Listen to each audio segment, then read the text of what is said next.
Être en Christ, c'est avoir part aux richesses de Christ. Tout ce qu'il possède, nous le possédons aussi. Toutes les bénédictions spirituelles, la joie, la paix, la victoire, la puissance, la sainteté sont à nous en Christ dès cet instant. Si nous sommes les enfants de Dieu, nous sommes ses héritiers, co-héritiers avec Christ, de sorte que tout ce que le Père a donné au Fils, le Fils le partage avec nous. Béni soit Dieu le Père de notre Seigneur Jésus-Christ, qui nous a bénis de toutes sortes de bénédictions spirituelles dans les lieux célestes en Christ. Éphésiens 1:3. Lui qui n'a point épargné son propre Fils, mais qui l'a livré pour nous tous. Comment ne nous donnera-t-il pas aussi toutes choses avec lui? Romains 8:32. Croyez-vous qu'au point de vue spirituel, vous êtes millionnaire? Vivez-vous comme si vous l'étiez? Peut-être connaissez-vous des millionnaires. Tout en eux révèle qu'ils sont riches. Vivez-vous de telle sorte que tous ceux qui vous voient envient vos richesses spirituelles? La plupart d'entre nous vivent au point de vue spirituel comme des miséreux.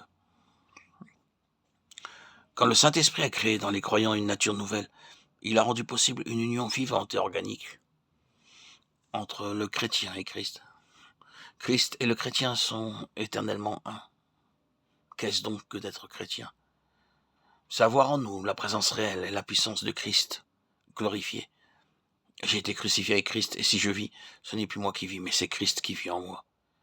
Si je vis maintenant dans la chair, je vis dans la foi au Fils de Dieu, qui m'a aimé et qui s'est donné lui-même pour moi. Galates 2:20. Christ vit en moi. Pouvez-vous dire cela? Paul l'a dit. Mais remarquez l'ordre de ces paroles.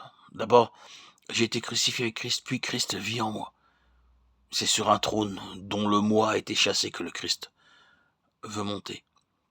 Être chrétien, c'est faire de Christ le centre de sa vie. À tel point qu'on puisse dire avec Paul, pour moi vivre, c'est Christ. Cela implique que Christ vit aussi réellement en vous.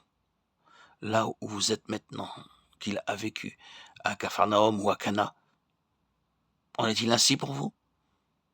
Être chrétien signifie que la semence divine déposée en nous à la nouvelle naissance se développe jusqu'à la pleine conformité avec Christ. C'est être transformé à l'image de Christ, de gloire en gloire et de jour en jour. Cette transformation s'opère-t-elle en vous? Être chrétien signifie que Christ anime notre esprit, notre cœur, notre volonté de telle sorte qu'il pense par notre esprit, qu'il aime par notre cœur, qu'il exprime sa volonté par la nôtre. C'est laisser Christ occuper tant de place en nous que nous n'ayons plus aucune vie en dehors de lui.